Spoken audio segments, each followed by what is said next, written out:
Today I'm just outside Hamilton, visiting one of Scotland's favourite buildings. It was built in the 1730s and 1740s by the great Scottish architect William Adam for James, the 5th Duke of Hamilton. This is Chatelherault.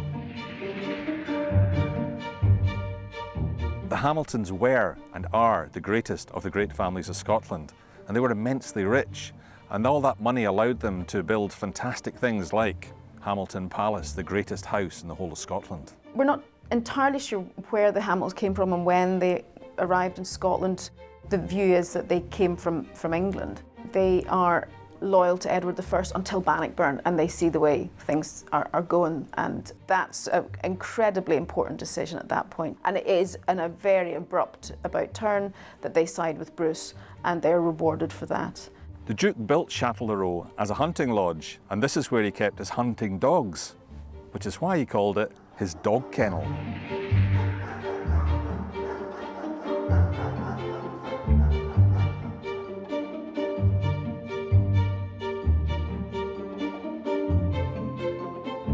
But surely, this is the most magnificent, fantastic dog kennel in the history of the world.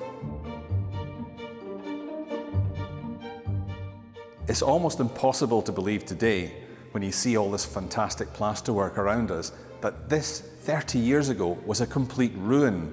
None of this was here. There wasn't even a roof, and there was a tree growing where I'm standing right now. The thing to remember is the amount of research that went on in the 1980s to get this back to this state, and it came to fruition in 1987 when this was opened by the Duke of Gloucester. What is also very clear from here is the fantastic view that you get down from the high parks all the way down to the low parks. That's where the mausoleum is, and in between, that's where Hamilton Palace used to be, the grandest, the greatest house in Scotland, and also the greatest loss to Scottish architecture.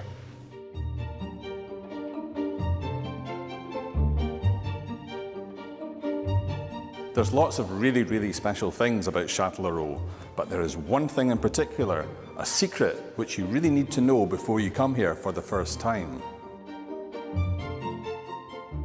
Due to the subsidence here, the floors have a life all of their own. The building slopes to one side, and the engineers thought there were two solutions. One was to try and put it back straight, so to speak, and the other was just to reinforce it. And what they did in the end was reinforce the vaults and reinforce the building itself, so it now sits on a slight slope. It's a funny building. It looks very substantial as you approach it from the direction where the palace once stood, from the north. You walk through that frontage, and suddenly you come to this point where we're standing here, and you're confronted by God's landscape.